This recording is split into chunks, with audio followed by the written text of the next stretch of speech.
So a few years ago, back in my dating years before I got married, I wanted to get married, and I was looking for a wife, trying to find the perfect girl out there. And I'm a God-fearing person. I really believe in God, and I was constantly praying to Heavenly Father, saying, hey, can you help me find this perfect girl? And I don't know if anybody ever set up a prayer like that before, because I surely have. I remember saying, I said, like, God, if you put the perfect girl within 100 feet of me, like, I'll take it from there. You don't have to make us like a perfect scenario. It doesn't have to be like, oh, she spilled like the drink and she's the waitress and I clean, and we have this perfect moment like in the movies, I was like 100 feet, just get her within 100 feet of me, and like, I'll make it. That's how aware I'll be of girls around me. And don't think that in a creepy way. Like, I was just looking for, a woman to marry potentially, and that perfect girl out there if she existed.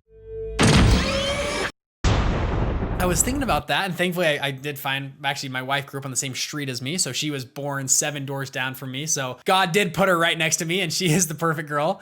But I was thinking about that in relation to life and starting a fund and finding investors, right?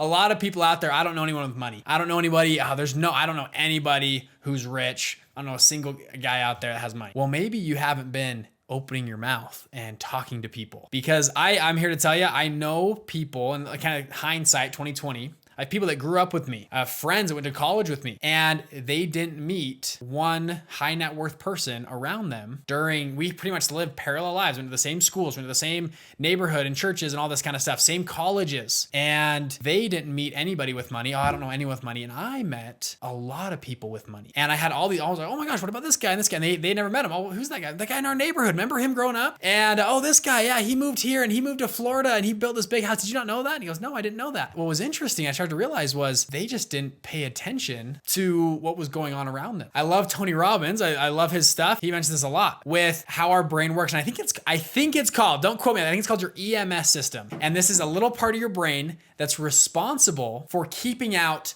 all of the million things you could be focusing on right now. Right now, you could be listening to how my voice is and I say too many times, or how you could be looking at the color of my shirt, or you could be looking at, maybe you're driving your car right now, you could be looking up at the ceiling, whatever. There's a million things you could be focusing on, and your brain kicks all that stuff out to focus on what's actually important. And Tony mentioned, he goes, there's a reason when you start looking for a new car, let's call it, I don't know, an Audi A4. One of my business partners bought one of those, okay? He told me he was gonna buy an Audi A4, and all of a sudden, oh my gosh, my neighbor has an Audi A4. And I saw one on the freeway this day, and it was a silver one, and you start to see Audi A4s everywhere. You guys have had that happen before, right? You start to notice cars. And it's not like there's all of a sudden more cars out on the street that are Audi A4s. It's the fact that you started to pay attention to them. The topic of today's episode was increasing the surface area of luck. There is a lot of people out there who are just hoping to get lucky, but aren't willing to put in the sweat to get lucky. I love the quote, the more I sweat, the luckier I get. And it's cliche, and I think it's really true though. How long are you in the game? I love this analogy of a fisherman. And primarily, how good of a fisherman you are, let's just say, is how long your hook is in the water. The line's in the water, right? Wouldn't that be a good measure of how many hours your hook is in the water? A lot of people, this is true for salesmen,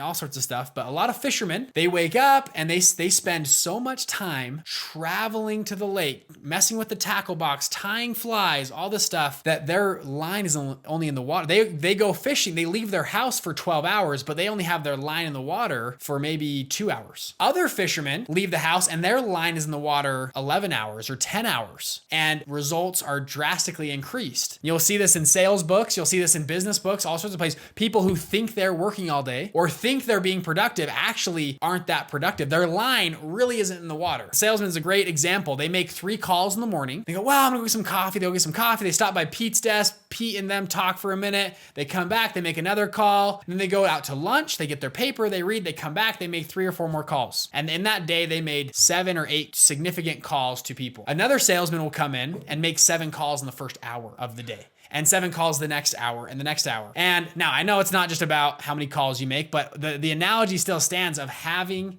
your line in the water. And back to, I was praying to God to put the perfect girl within 100 feet of me, and I'll figure out the rest. Same thing goes for an investor. And I think about this a lot, is if I went into a room, any room, it doesn't matter. And most of my investors I meet, by the way, it's very informal. It's at a brother's birthday party. Somebody showed up and it's his friend, right? And it's a friend of a friend at a very usually casual events that I meet actually some of the highest net worth people I've been able to come in contact with. One example I'll give you, I went hiking with a scout troop 2 years ago and met a guy. He's worth about $250 million on the trip. I didn't know it. He was just a normal guy with a hat and we just started to chat. Turns out he's incredibly wealthy. Okay. Met him on a scouting trip. And it comes back to that thing of when I go on a scouting trip, my antennas are up. Just like looking for Audi A4s. I'm like, okay, I'm going to find who the wealthiest person is in the 100 feet around me. And I'm gonna talk to everybody and be nice and mingle, but my antennas are always up. And it's simple to say, but it's actually harder to do in practice. And for people that are like, Bridger, I'm not that lucky. I wasn't born lucky, whatever it is, put your line in the water. Go to every month, I promise you in the city you're in, there's a real estate investing club every single month that meets. Go to those clubs, okay, meet with them. There's angel groups that meet every single month. There's VC groups, there's entrepreneurship pitches that go on all the universities around you. There are charity events, especially for an election year. Go to those events,